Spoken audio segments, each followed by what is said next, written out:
కూడా హిందువుల మనోభావాలను దెబ్బతీసే విధంగా లేదా తిరుమల నిబంధనలు పట్టించుకోకుండా జగన్మోహన్ రెడ్డి అతీత శక్తిలాగా టెక్నాలజీ అవసరం లేదంటూ నియమాలను కించపరిచే విధంగా పోసాని వ్యాఖ్యలు చేశారు. ఆ తర్వాత జగన్ తిరుమల పర్యటన కూడా రద్దు మనం చూసాం. ఆ తర్వాత చంద్రబాబు టార్గెట్ చేసుకుని ఇష్టానుసారంగా నోటికి ఎంత మాట వస్తే అంత విధంగా సీఎం హోదాలో ఉన్న ఇంగిత కూడా మరిచి చేసిన వ్యాఖ్యలు కూడా అందరూ కూడా తీవ్ర ఆగ్రహం వ్యక్తం చేశారు. ఇట్లా చాలా అంశాలకు సంబంధించి పోసానికి ఇష్టమల్లి మెగా పవన్ కళ్యాణ్ మాతృమూర్తులు అయితే లకారాలతో తిట్టిన వైనం కూడా మనం చూసాం. అంటే రాజకీయంగా విమర్శలు చేయొచ్చు, లేకపోతే విధానాలను తప్పు పట్టచ్చు, కానీ ఎవరికి సంబంధం లేకపోయినా ఇంట్లో ఆడవాళ్ళని కూడా కించపరిచే విధంగా పోసానికి ఇష్టమల్ని తిట్టిన వైనం అయితే అందరూ కూడా సేదరించుకున్న పరిస్థితి. అయితే ఎట్టకేలకు ఆ రోజు జగన్మోహన్ రెడ్డి ప్రభుత్వంలో చర్యలు తీసుకోబోగా మరింత ప్రోత్సహించి తిట్టించిన వైనం మనం చూసాం. ఇప్పుడు కూటమి వచ్చిన తర్వాత ఎవరైతే అలా నోటు పారేసుకున్నారో వారందరిపై కూడా వివిధ సెక్షన్లో కేసులు నమోదు చేసిన నేపథ్యంలో ఒక్కొక్కటిగా కేసులు తిరగదోడుతా ఉన్నారు. అందులో భాగంగానే ఈ రోజు పోసాన్ని అరెస్ట్ చేసినట్టు కూడా చెప్తున్నారు. ఇప్పుడు ఈ నేపథ్యంలో ఇతర ప్రాంతాల్లో కూడా ఎక్కడైతే వివిధ సెక్షన్ల కింద కేసులు నమోదయ్యాయో వాటి కూడా మళ్ళీ తిరగదోడి అతనిపై మరిన్ని చర్యలు తీసుకునే అవకాశం ఉందని కూడా చెప్తున్నారు. మరోవైపు సిఐడి కూడా ఇప్పటికే అతనిపై సెక్షన్ల కింద ఇతరుల కేసులు నమోదు చేసింది. ఇప్పుడు వాటి కింద కూడా అతన్ని అరెస్ట్ చేసే అవకాశం ఉందని కూడా చెప్తున్నారు. మొత్తం మీద పోసానికి ఇష్టమల్లి అరెస్ట్ సంబంధించి మాత్రం ఇటు రాజకీయంగానూ అటు సినిమా పరంగా హర్షం అయితే వ్యక్తం అవుతుంది. నరేష్, అయితే ప్రసాద్, పోసాని అరెస్టు సమయంలో కొంత ప్రతిఘటించినట్టుగా కూడా మనకి విజువల్స్ని బట్టి తెలుస్తుంది. సహకరించకుండా పోలీసులకి ఆయన మాట్లాడుతున్నట్టుగా మనకి అనిపిస్తోంది. దీని గురించి పోలీసులు ఏమన్నా పోలీసు వర్షన్ ఎలా ఉంది దీని వైపు నుంచి?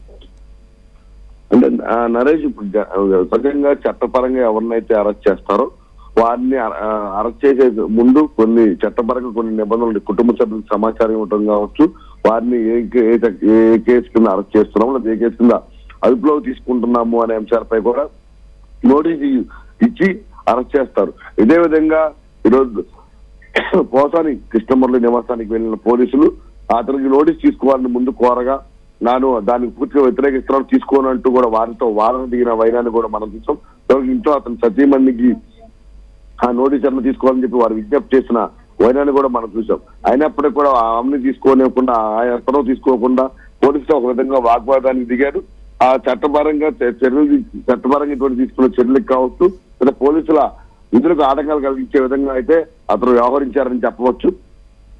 ఎందుకు అరెస్ట్ చేస్తారు, ఏ కేసుకు అరెస్ట్ చేస్తారో కూడా ముందుకు సమాచారం ఇచ్చినప్పటికీ కూడా బాధితాయుతంగా వ్యవహరించాల్సిన పోసాని ఈ రోజు ఆ పోలీసులపై కూడా ఎదురు దారి తీసిన వైనం అయితే కనిపించింది. ఎట్టకేలకు అయితే పోలీసులు మాత్రం అతను అరెస్ట్ చేసి తరలిస్తా ఉన్నారు. అయితే ఎక్కడికి తీసుకెళ్తారన్న అంశాలపై ఇంకా సమాచారం రావాల్సి ఉంది.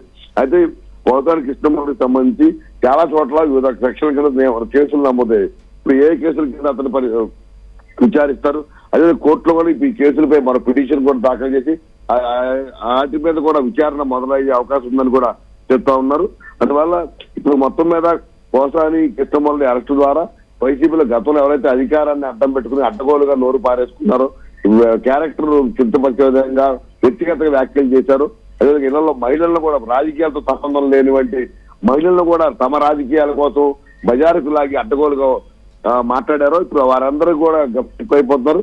అయినప్పుడు చట్టం ఒక్కొక్కరిని ఎవరైతే ఆ రోజు ఇట్లా మీటింగ్ మాట్లాడారో వారందరిపై చర్యలు తీసుకునేందుకు మాత్రం పోలీసులు ముందుకే వెళ్తున్నారు. అయితే ఇందులో మనం గమనించాల్సింది ఏంటంటే గతంలో ఈ అరెస్టుల సమయంలో అనారోగ్యాలు గుర్తొస్తున్నాయి, కులాలు గుర్తొస్తున్నాయి. కానీ ఇది ఎవరైతే నోరు పారేసుకుని అరెస్టు కాపాడుతున్నారో వారు గతంలో వాళ్ళు ఎదుటి వాళ్ళు కించపరిచేలా మాట్లాడినప్పుడు, మహిళలను లకారాలతో చిచ్చినప్పుడు ఆ కులాలు గుర్తు రాలేదు. తమ కులాన్ని కించపరుస్తున్నాం, తమ కులంలో